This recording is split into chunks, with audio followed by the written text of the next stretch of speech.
Hey folks, my name is Batu Aytemiz, and I'm a 2017 NYU graduate. It's been 4 years. Time passes quickly. Um, but yeah, I wanted to talk to you about my CS education and my CS experiences. You're very lucky that you have a great teacher, Yasser, collecting these type of insights. I wish we got to talk to the alumni and those who went through this process. So yeah, thank you, Yasser, for inviting me, even though it's a little bit late. Um, okay.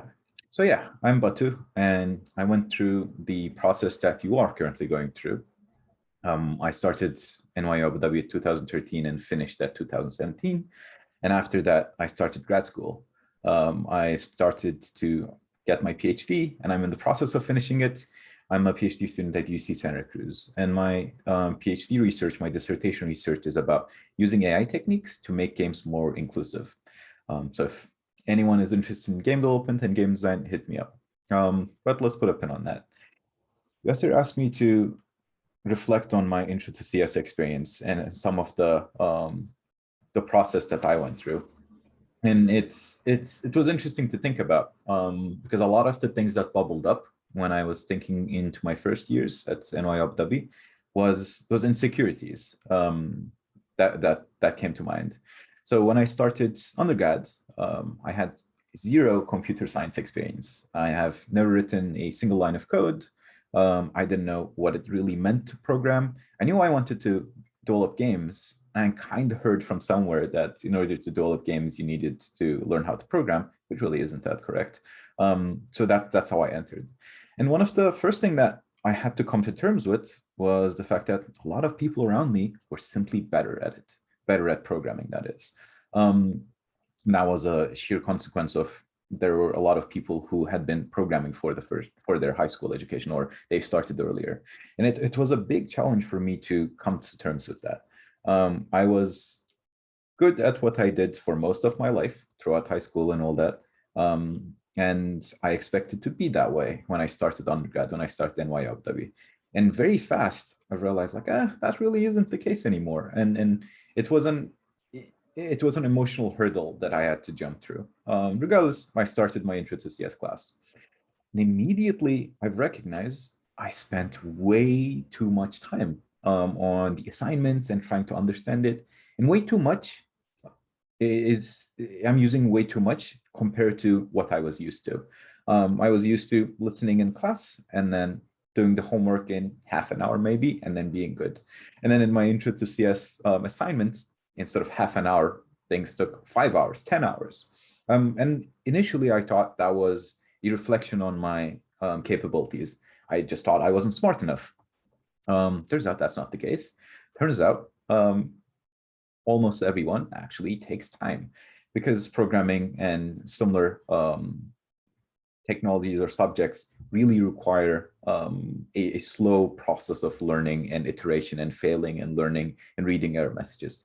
So if you find yourself in a state of like, this thing is taking too much time, am I dumb, am I not smart enough? The answer is no.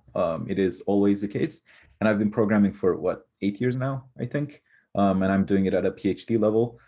It's still taking a lot of time, maybe even longer. Um, and the way that I look at it, it's like learning to play the piano. I thought I would be able to do everything of my intro to CS course. That wasn't the case. In that I started to know and hear a few notes, but being able to actually play the piano competently takes time. So give yourself time. And if I were to give you tips about how to not only survive, but thrive in this intro to CS or in your computer science journey, I would say the first step is recognize when you're spinning in place. When it's 3 a.m.